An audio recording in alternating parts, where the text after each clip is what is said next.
Hello, hello. I am Judy Clem with Friends of the Oak Park Conservatory. Welcome to our wonderful lecture tonight on succulents and cacti.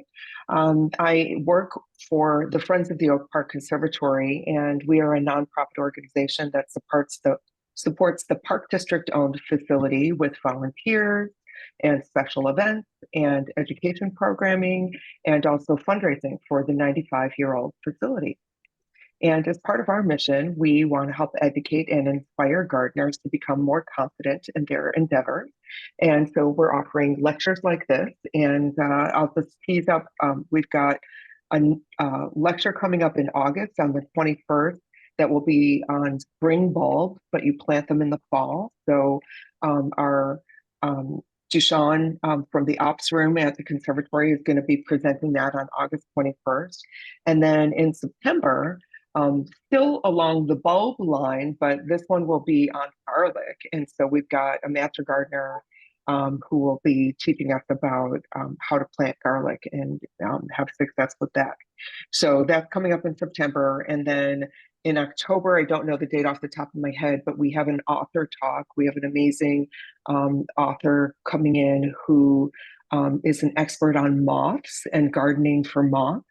So check your calendars, and I can send out more information on that via email. This weekend, Friday and Saturday, the Oak Park Conservatory is offering an in-person succulent and cacti sale. And so come check out the wide selection of plants that they're offering. It'll be in the lobby at the conservatory, and the conservatory is open from 10 a.m. till 4 p.m. So what are you going to do with those plants when you get them home? Dr. Ken is here to help us. So let me introduce Dr. Ken. Oh, one more thing. This book, it's called Cacti and Succulents, and it was just featured in the American Horticulture magazine. And I thought this would be really topical and timely to give this book away to one lucky participant. So I will announce the winner at the end of our lecture. And so one lucky person will win that book. So excited to give away that nice publication. Okay, so let me tell you a little bit about Dr. Ken here. Ken Boyer is a retired pediatrician and subspecialist in infectious diseases. Before he retired, he was chairman of pediatrics for Rush for 15 years. Ken grew up in New Jersey, where his father had a victory garden and grew impressive crops of vegetables and flowers. Dinner plate dahlias were his particular specialty. Some of his love of gardening rubbed off on Ken. In the midst of his postgraduate training, Ken was fortunate to be assigned as an epidemic intelligence service officer for the Center for Disease Control field station in Phoenix, Arizona. It was during that 2-year service that he became fascinated by the desert and its unique world of plants, an interest that has continued to this day. Ken and his wife, Sue, have lived in Oak Park for the past 48 years. As some of you know, if you've been to a party on their wraparound front porch, they grow a lot of plants, many of which are cacti and succulents. Their backyard is replete with about 20 dahlia plants, several of which are varieties that his dad used to grow. 2 years ago, Ken provided a lecture and hands-on demonstration of succulent growing at our FOPCON annual meeting. And tonight, he's going to give us some additional information and tips about growing cacti and succulents here in the Midwest. So, and Casey Nikoloff is going to manage our Zoom room and our chat. So please put your questions in the chat box, and we'll save room at the end of the program to answer any questions that we can. So without further ado, I want to introduce Ken, and he's going to teach us. Get your pens and pencils ready because we got a lot to learn. Thanks, Ken. Take it away. Oh, a lot to learn, but you know, this lecture will be available in some form through FOPCON, so you don't have to scribble too hard taking notes. So anyway, I'm happy to welcome any and all of you that have joined this session. It's going to be fun for me, and I want to share with you my enthusiasm, and hopefully I can give you some tips on growing these plants. This picture is the Tonto National Forest out in Arizona. Not the typical appearance of a forest, but once you live there for a while, you kind of get the aesthetic. And in the spring, these saguaro cactuses, all the tips of their trunks will be covered with white flowers. This is a plant that's each of those plants probably weighs 4,000 pounds, all of which, or a major part of which, is water. So they're amazing. And these two saguaros are probably about 200 years old. They don't branch until they're about 80. So they're amazing. And I think a lot of these plants are so amazing that I have kind of taken up a hobby of growing them and taking care of them. So as Judy mentioned, I was assigned to the CDC field station in Phoenix during the early 70s. And our next door neighbor was an Englishman who had moved to Arizona for his health. He was a gardener, actually, for some of the uppity estates in Phoenix. And he used to like to take Sue and me out on picnics in the desert. And here he is sitting in Cave Creek. That's in Arizona. If it's a creek, it's more likely most of the year to be a dry wash. So he's sitting there reading the New York Times and probably has a glass of some drink with some gin in it out there. But at any rate, he got us to like the desert and appreciate what's special about it.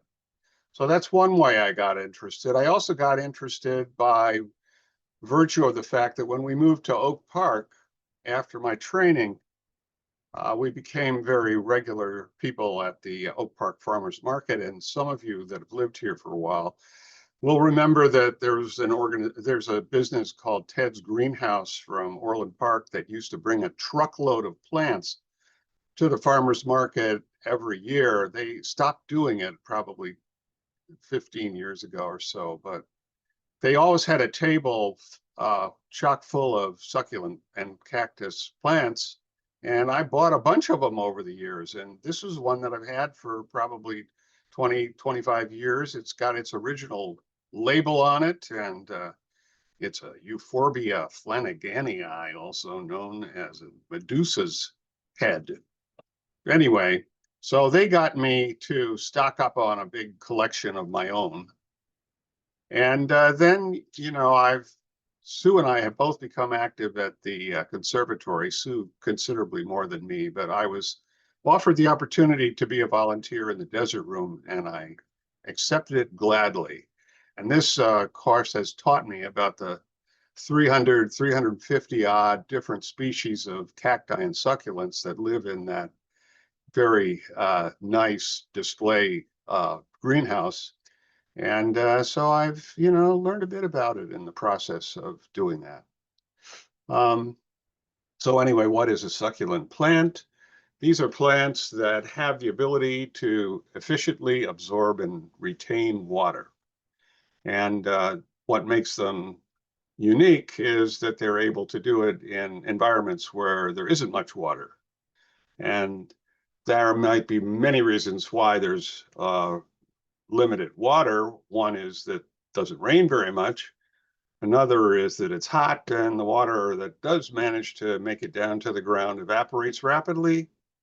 They typically live in infertile soil, which drains very rapidly. And that, again, gives them a challenge for retaining water. But at any rate, they have those abilities. And actually, how do they do it? The succulent plants of the world in the sort of amongst people that like them, they're known as fat plants. And they may be fat in various parts of their anatomy. They might be fat in their leaves. They might be fat in their stems, like cacti are. They may be fat in their roots, like other amazingly adapted plants. They have a thick kind of skin with little stomata in their skin that only opens up at night, absorbs carbon dioxide, gives off oxygen, and enables them to photosynthesize.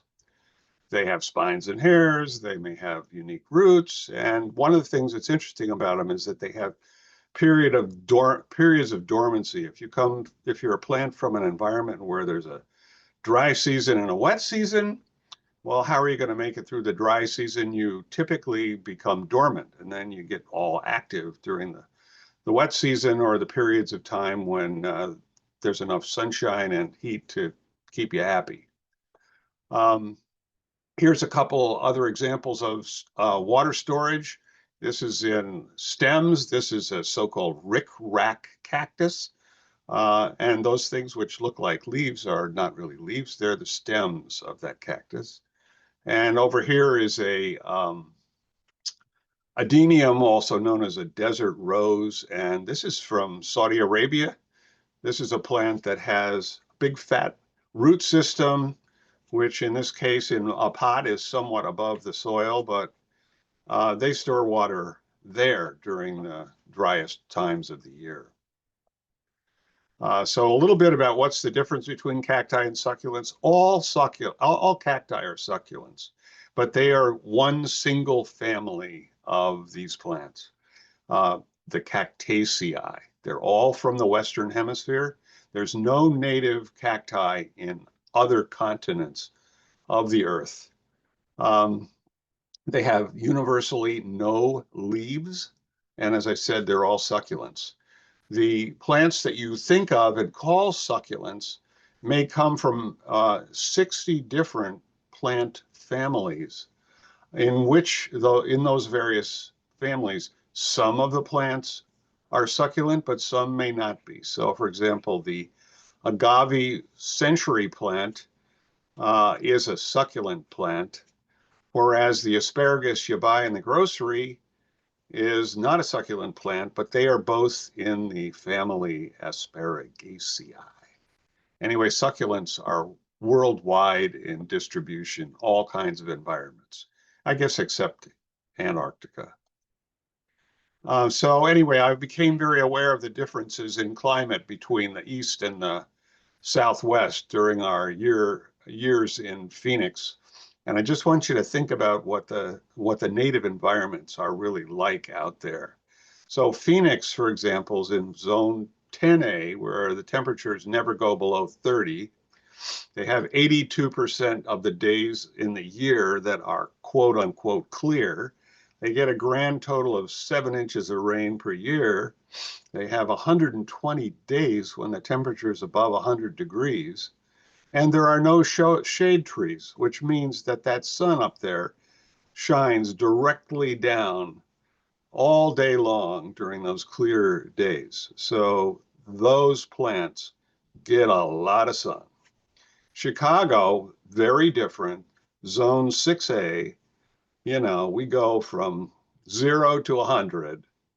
23% of our days are clear, 37 inches of rainfall on us.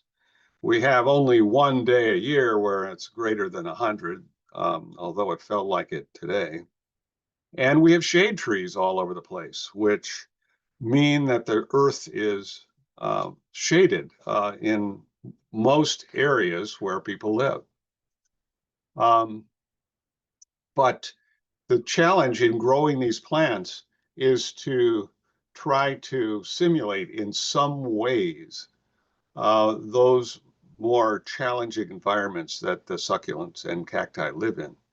But remember that your temperature in your house is always above, unless you have a crisis, always above 60. Probably if you have air conditioning, it's always less than 80. You have windows. You don't have a aperture for the sun to shine down inside your house. And you have windows that may be north, east, south, or west. And those windows are where those plants will get their light. You may or may not have shade trees next to your house. And those shade trees grow or they die. And you may go 1 year from having all kinds of shade to the next year not having any, etc. So you have to adapt to your trees and your environment. And of course, you control the amount of water that your plants get from your kitchen faucet. Anyway, success with these plants, a couple of things that I think are nice and to a degree important. So it's nice to know what your plants are. Um, and you can be scientific and call them by their genus species names, or you can be more plebeian and call them by their common names, like jade tree. So a jade tree is a Crassula ovale. And if you know your plants, then you have some sense of what their native environment was, and what, in that sense, you can try to simulate it in your home environment. You also know what the seasons are like. We have some succulent plants that like to grow, actually, they like to grow in the winter because their native environments have all the rain in the winter, and they have summers where it's blisteringly hot. Anyway, to know some of this stuff, this is what I'm telling you is these are the ways that I've learned about the plants in the conservatory. They're not all labeled. I've learned what they are by using the app PlantNet, which is an amazing app you can put on your iPhone or your iPhone and aim it at a plant, take a picture, and it'll tell you, well, that's 87% a Crassula ovale, and 2% it's a Crassula argentea, etc. So you can identify plants. And if once you have an identification, you can look to Google or books about these plants and optimize their care.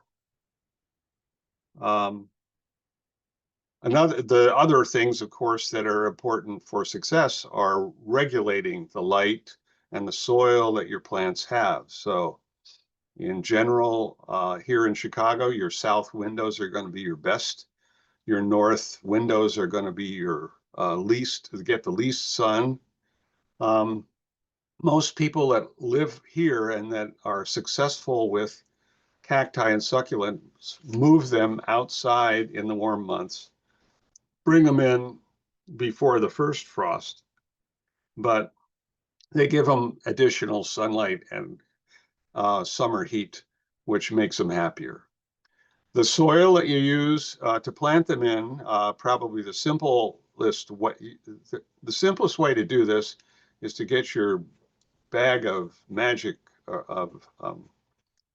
grow. Well, anyway, cactus and succulents mix from the Home Depot, and you can use it straight up for most plants that you're going to acquire.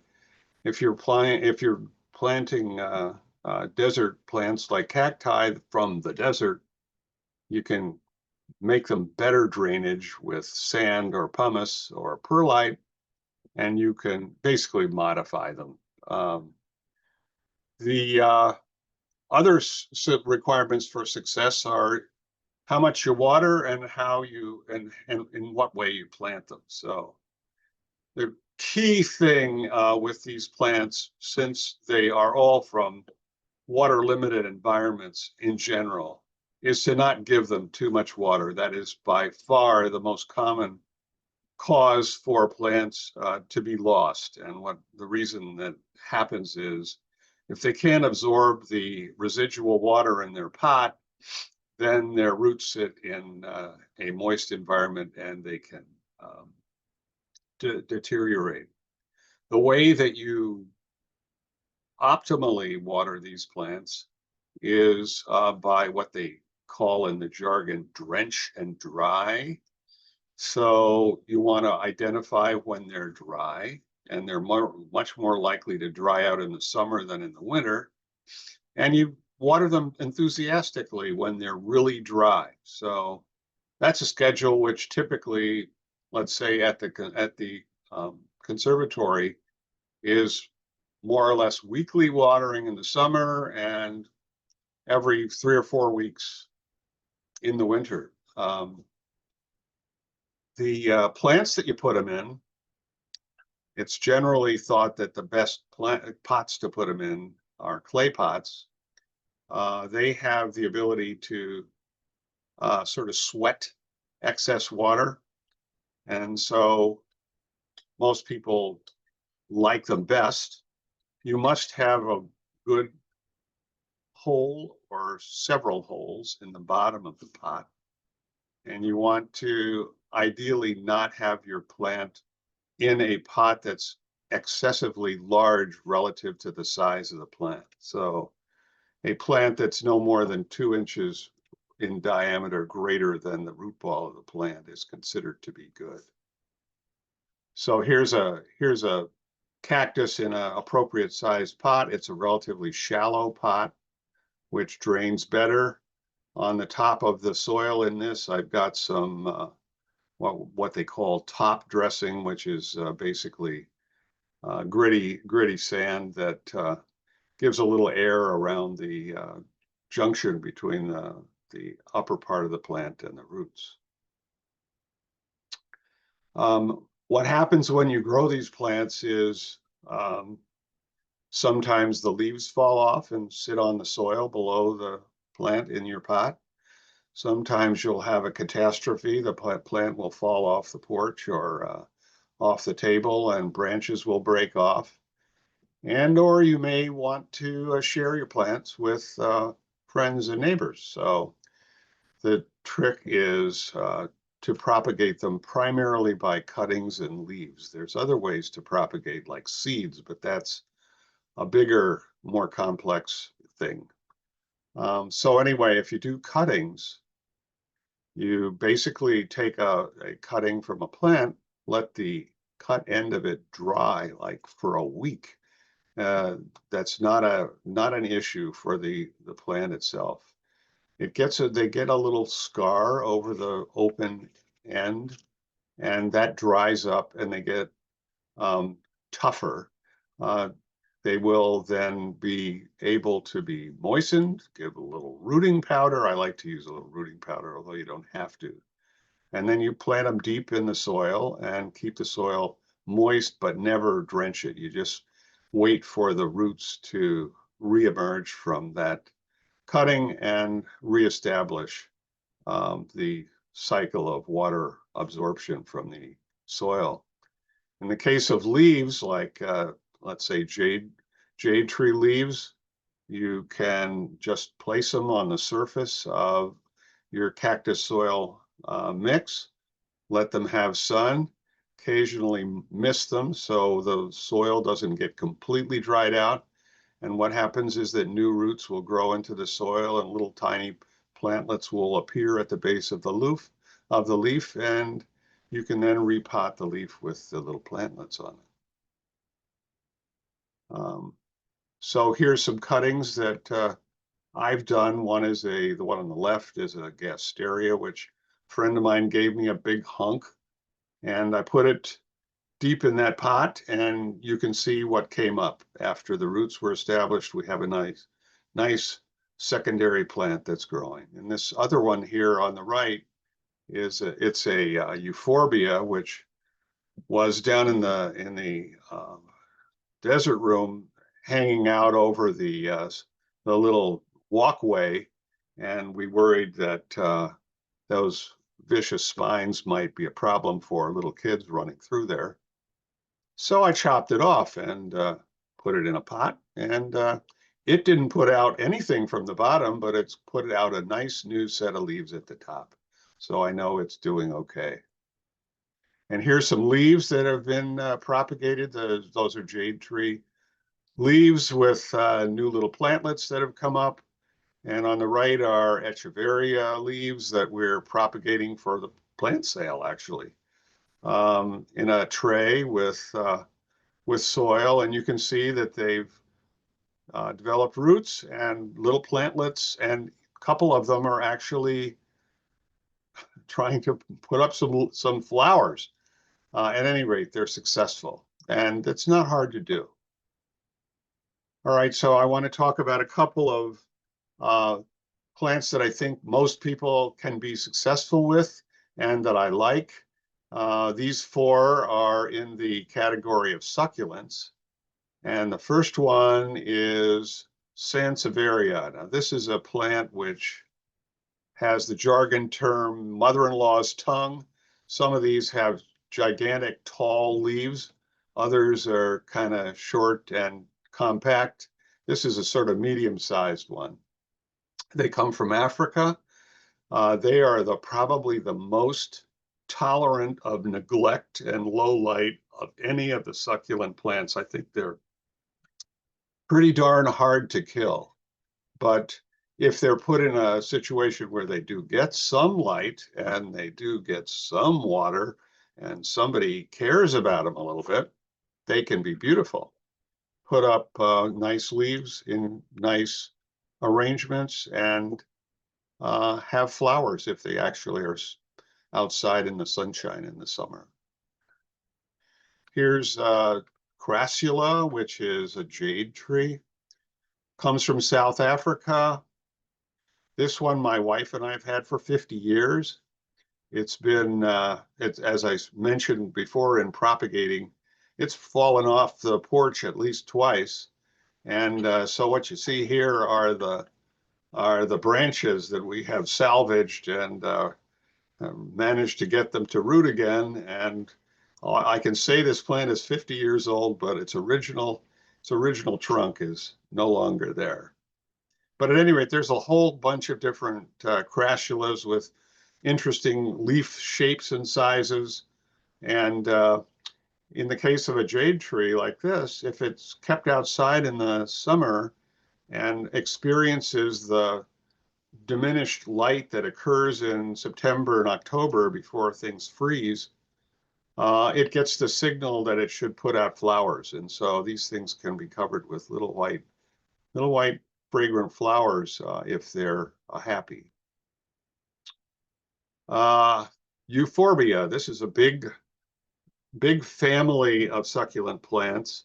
I've had many people tell me that, oh, what do you think of my cactus here that I've had for many years? And in many cases, it's not a cactus, it's a euphorbia. They have thorns, they look like cacti in many ways, but they come from Africa, Madagascar. They're unique in having, or at least people tell you that they're a little bit,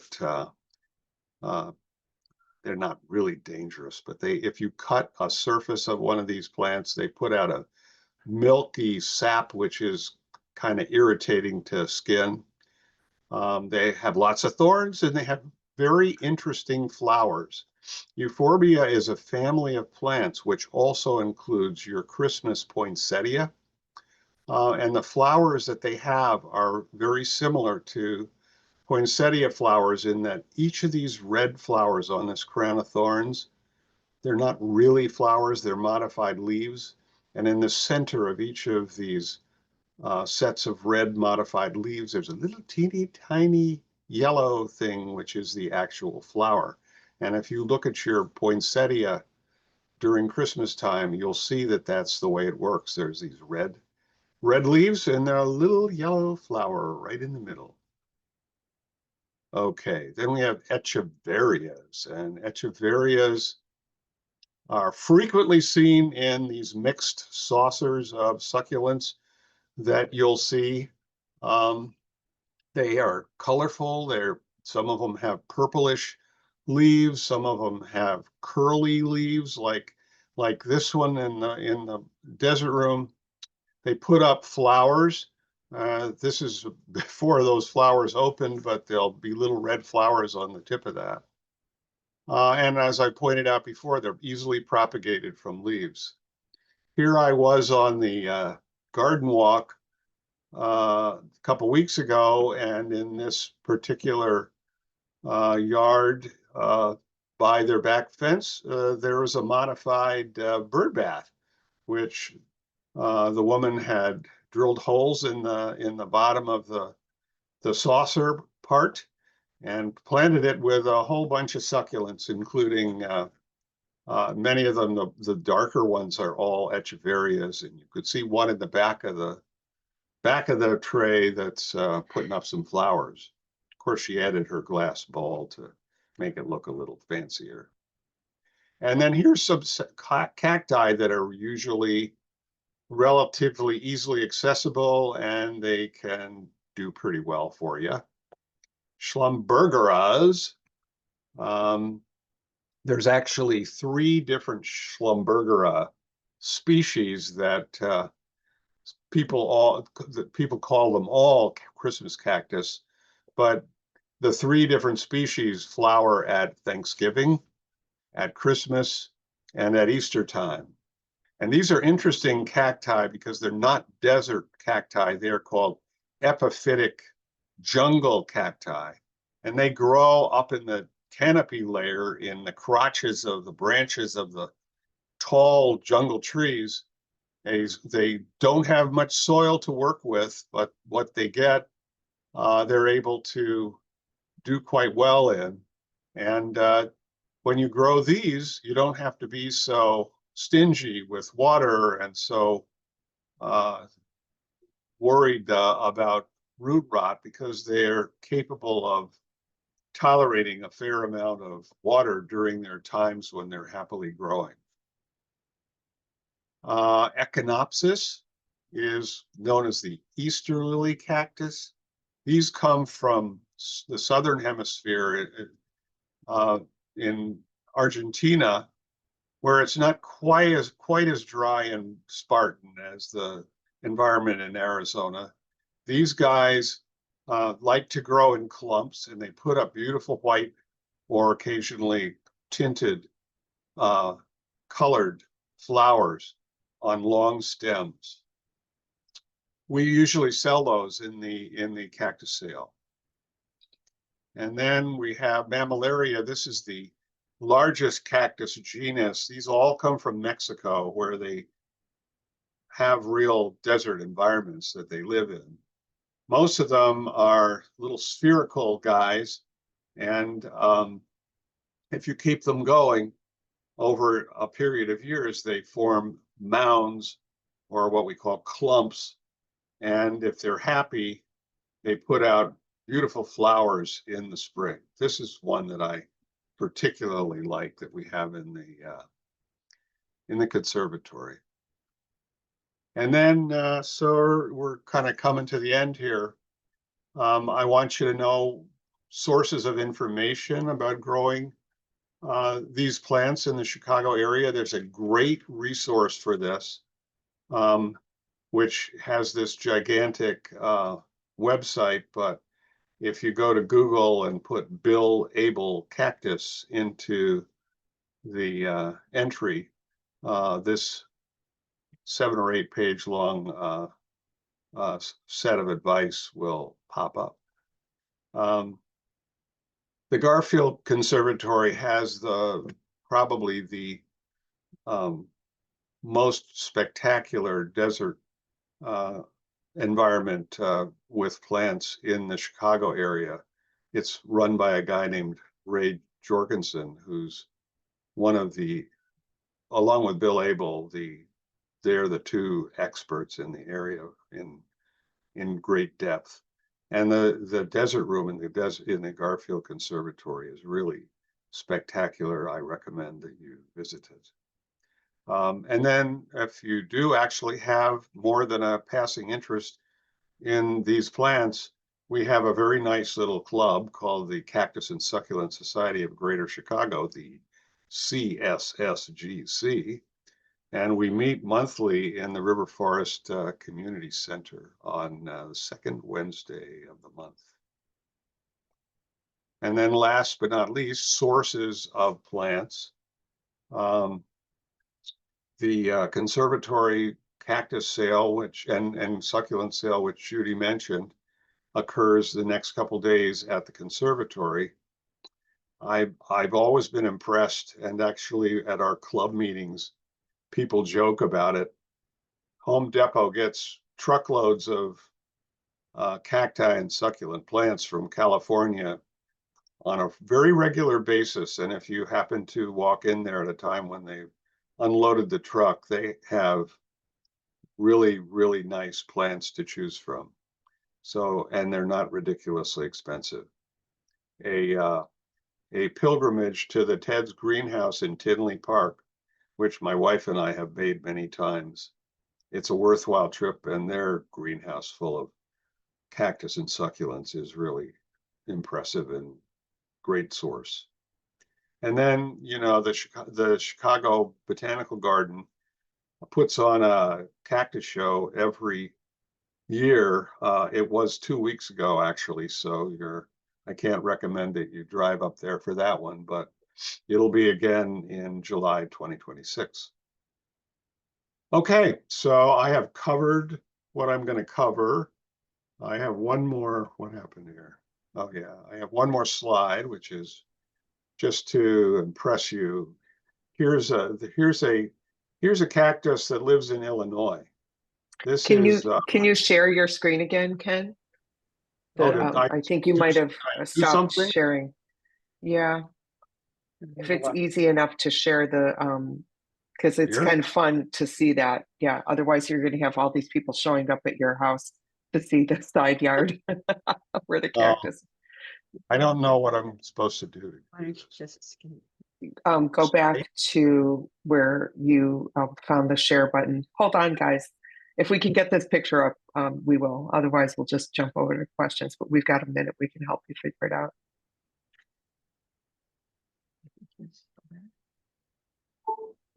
Back to Zoom? Back to where you were before. I don't know where I was before. Just go back. Sorry, folks. So in the Zoom, in that lower right corner where you're going to leave the meeting, if you see the more button, No, and I've got my great big picture on my screen here, and I don't have all those other things. okay, no.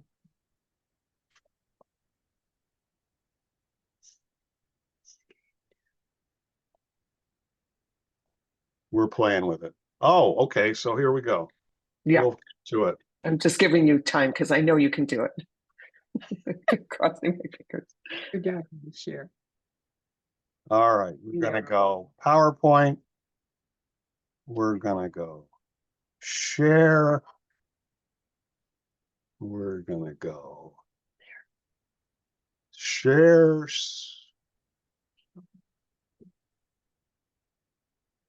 There it is. Good job. I'm going to. Now, what happened? I tried to advance and it disappeared. Yeah, I Can can I see. go over here? Yeah, I can see it. Just slide us down to the end. It's just it's a nice shot, and I hope everybody can see it. There it is. I Um, think I've got it. Have you got it? I do. It's just it's not in the slideshow format. It's a little bit smaller We're getting there. We're getting there. from current slide. There you go. You got it? It's this is in tell everybody where this is. It's such a great shot. So this is a Puntia humifusa, also known as the Eastern prickly pear cactus.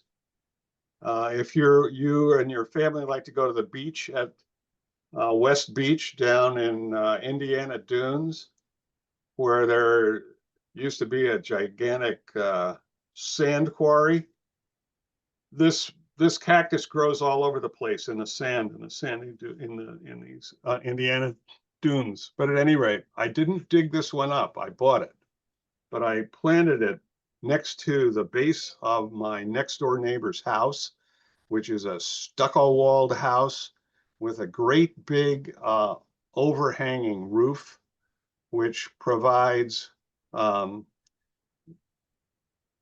very little rain to the soil along the bottom of the wall there. So it's dry. It gets a lot of sun because it's a south exposure. And I've planted a couple of these in there, and they survive the winter here. They can take 10 degrees below zero, and in the spring and late May they put up a display of these flowers. So you can actually grow them outside here if you have enough sun and don't give them too much water. So anyway, It's so cool. that is a cool thing. All right, questions from the peanut gallery, please. Great. Yeah, so Casey, take it away. Sure. Sounds great. Well, thank you so much, Dr. Boyer, for a wonderful presentation. We have about 12 questions in the chat right now, so we'll see how many we can get through this evening. Our first question comes from Katie, who asks, should I use artificial lights with cacti and succulents? Well, that's the solution for apartment dwellers who try to sustain challenging plants. You know, there's all kinds of light systems that you can find on the internet. I have basically used something called Growlux bulbs in a office desk light, and they're available in spectra that are appropriate for cactus and succulents. And you have to adjust when they're on, and you know, give them appropriate number of hours per day and appropriate number of hours of darkness. But you can simulate a lot of the lighting features of desert environments with those lights, and maintain some pretty interesting plants that are difficult to grow on windowsills. Great. And now taking us to a couple of questions from Carol related to soil. Part one, what soil mixture do you recommend for succulents? And two, when you recommend drench and dry, is that for plants kept outside and inside as well? Okay, so on terms of soil, I think a good practical approach to it is Miracle-Gro cactus and succulent soil. And although the purists amongst us manufacture soils out of more exotic combinations of ingredients, those soils that are manufactured for general use are pretty good. And I mentioned in one of my slides that you can modify them a little bit. So if you're growing cactus that is really originally from a desert environment, if you add gritty sand to that Miracle-Gro soil, or add not vermiculite, but add pumice or what's the other word? Perlite, thank you. They will drain more effectively, and you'll have a little more room to make mistakes with the amount of watering you give them. Great. And then just on those same note, or on a similar note, just jumping around on questions, Katie asks, should I use fertilizer with these plants, and which kind is best? Many people, or people that are authorities on this, will make a point of two things. One is that the best soil or the best fertilizer for these plants is limited in nitrogen and more slanted towards potassium and phosphorus. So, you know, if you look at the numbers of the fertilizers you can buy, 5, 10, 10, 2, 2, 7, 9, etc., etc. A sequence of numbers like 2, 7, 9 would have little nitrogen and quite a lot of potassium and phosphorus. That's considered to be good for cactus and succulent. The other thing about using fertilizer is you ideally want to use it only during those seasons where the plants are happiest, where they're getting the most sun and the most encouragement from their environment, so that they're growing and photosynthesizing and maybe thinking about making flowers. And if you give half strength fertilizer of that variety, that's considered to be good. They don't like a lot of fertilizer, so you have to be cautious about how much of it you use. Very helpful. And then taking us next to a question from Janice. Janice has a 20-year-old jade plant. It seems to be tipping over and she'd like to right it. Should she repot it in new soil? I know what you mean. And there's two things you can do when your jade tree is kind of evolving into a shape that you don't like too much. One is you can prune it. So those stems that are going off to one side, you could ruthlessly cut back. The other thing you can do is you can dig it up, clear the majority of soil off the roots, and repot it in a sufficiently deep environment so that the trunk will be supported in the position that you want it to be. So it's more or less vertical, or maybe a little off vertical and slanted in the opposite direction of the branches that you have that are out of line for you. And on that same note, just again jumping around on questions. So that's helpful to know about the jade plant. I think it was Judy, you asked, when do you need to repot your cacti and succulents? So is it when they start to look like they're tipping, or is there another suggestion that you might be able to offer? Well, the standard answer to that is you repot them when they're exceeding the dimensions of your pot. But the other thing is, I think over a period of years, if you use really fairly organically, you use soil that doesn't have a huge amount of organic material in it, the plants will use up the organic materials that are in the soil, and you want to rejuvenate it. So probably, I don't think you have to do this on a schedule, but the size of your plant, the shapes that it's assuming that you don't particularly want to encourage, that's a good excuse to repot. And I think if you just do it every 3 or 4 years, you're probably going to rejuvenate your soil enough so that your plant is going to be happy.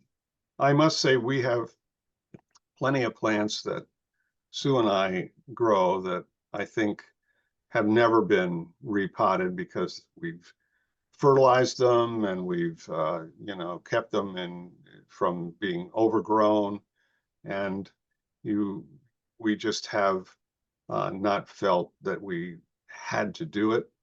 But I think you can have an idea whether the plant is happy or not happy, primarily if it's not thriving, you might consider repotting, and if it's getting too big, you have to consider repotting.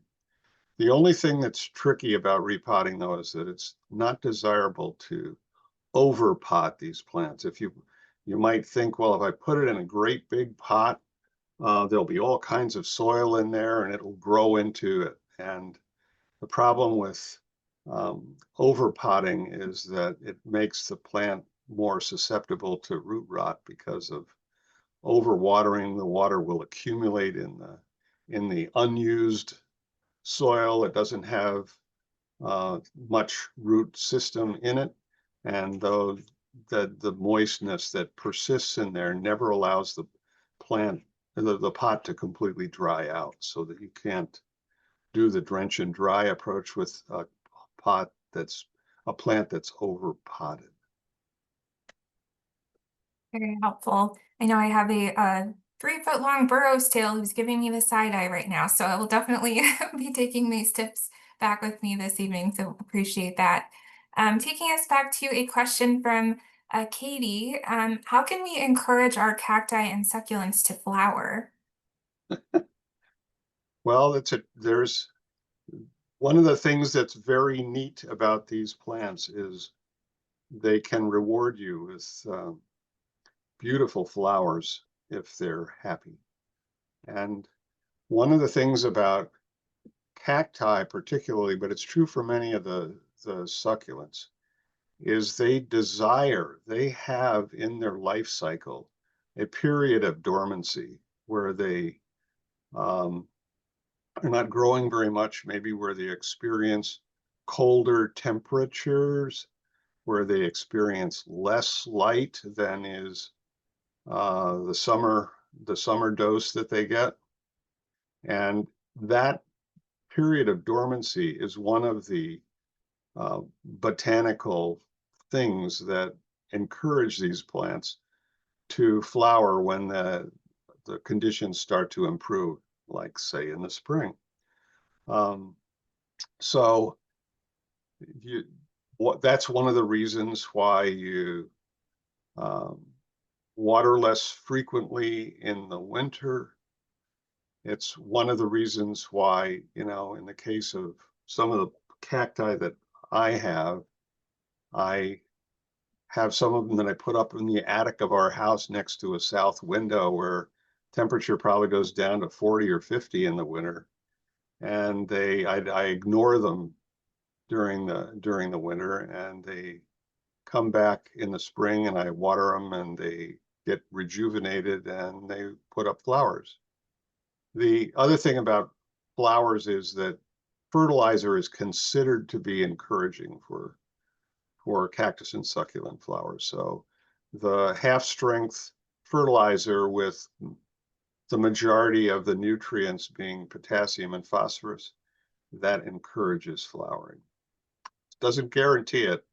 I always feel very happy and rewarded if I have one of our plants put out something pretty special.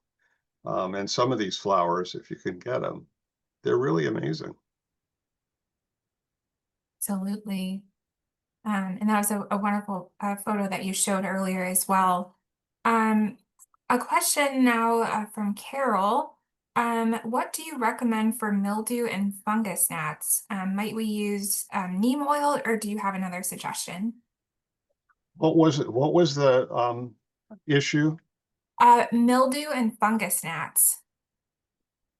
I don't know if I know what to do with fungus gnats.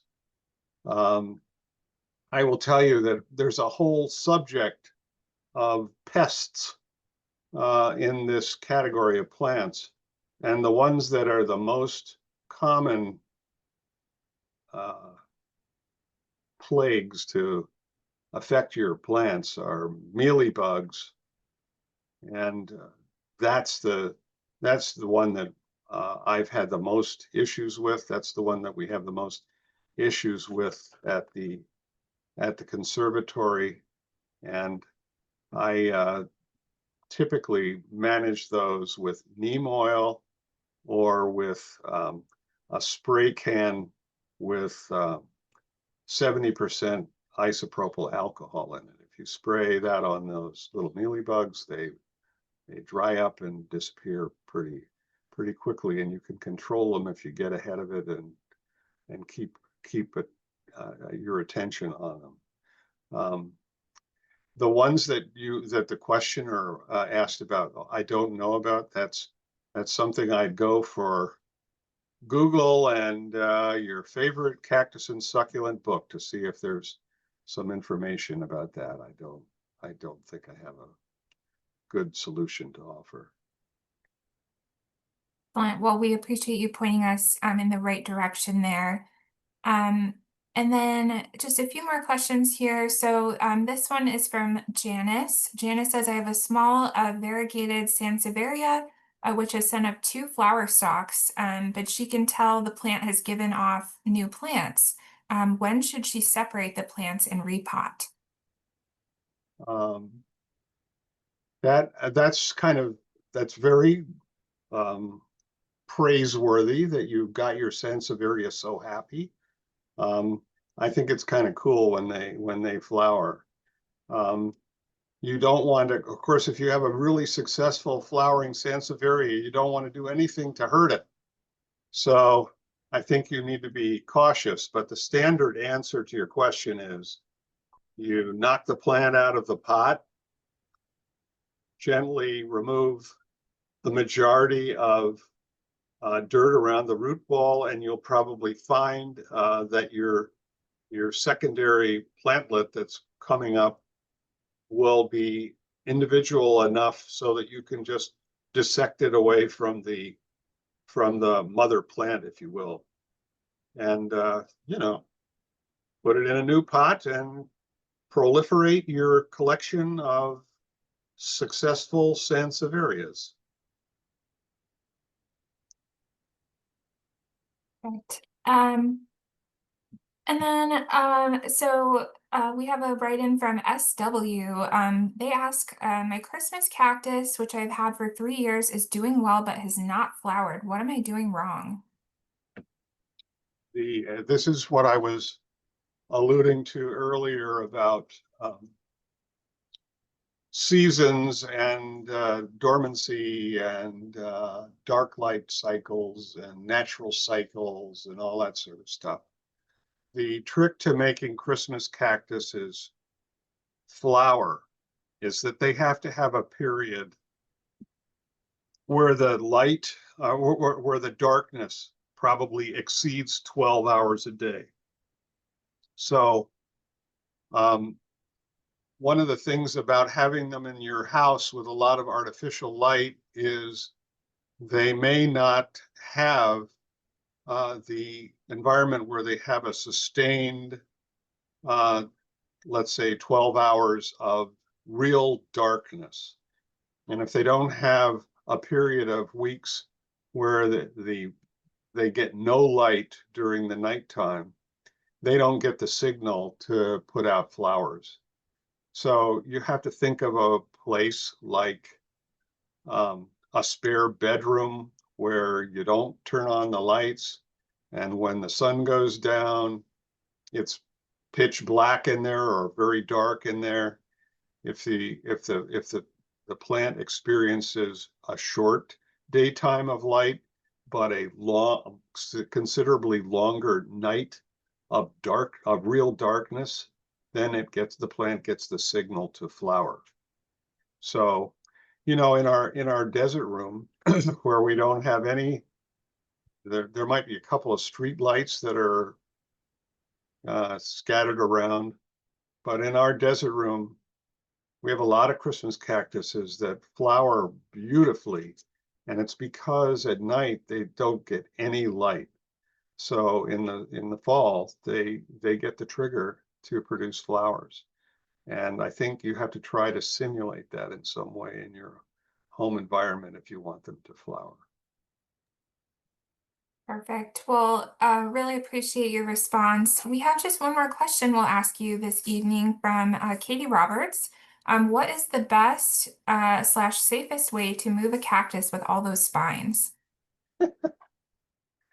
That leads to a couple of interesting stories. So you remember, and you probably don't remember, but in my third or fourth slide, I had a picture of the desert room, which had two gigantic golden barrel cactuses in it. And those of you that have been around here long enough to remember John Seaton, that's one of his favorite stories about how he moved those barrel cactuses into their current position in the desert room, Center Island.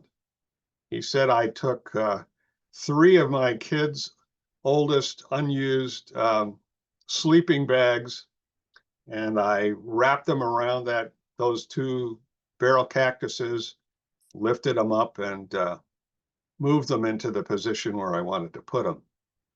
So it means that you have to shield yourself to some degree from the spines. For smaller cactuses, people typically recommend is you wear gloves. The thicker, the better. And B, you roll up newspaper so that you have a full page length of folded up newspaper, and you wrap that around the cactus and lift the cactus with that as your surrounding of all those spines. You might damage a few of them, but it's amazing how tough those spines are. You're probably not going to affect your plant very much by doing that approach. Well, thank you so much for Okay, that's everything that I know about cactus and succulents. I love the Oh, I have one other comment. If you kill them, that's not something that you should feel bad about. There's they're not necessarily easy to grow, and so it's an opportunity to go to the Home Depot or the cactus and succulent sale at the conservatory and get yourself some more and start over again. excellent, a boost of confidence. Yeah. Or talk to a friend who wants to divide there. Well, Ken, thank you so much for taking the time to put this together. And between you and Sue, I know so much work went into putting the presentation together, but you are just a vast wealth of knowledge. So we're really grateful to hear your firsthand experience. And now I feel a little bit more ready. I'll go get some of that cactus soil, that succulent mix. So yeah, we really appreciate it. I do want to announce, I don't see the person on here right at the moment, but this book will go to Janet Neal. She won the drawing, and I will contact her and let her know that she won this lovely book. So somebody will get that and hopefully learn lots more. But yeah, thank you so much for joining us. And we appreciate everybody's attention tonight on one of the hottest nights of the year. And I just want to encourage you to visit the Oak Park Conservatory this weekend, Friday and Saturday, to see the selection that we have grown in our greenhouses of all of our succulents and cacti available for sale. And next month, tune in August for a bulb planting lecture. And then fall, we've got September, we'll have garlic, and October will be gardening for moth. So a really special program that we're partnering with West Coast Wild Ones, co-presenting with us for that one. So that's what we've got for tonight. And thank you to my co-host, Casey. And great to see you guys. And we'll talk to you soon. Bye, Have a all. great night.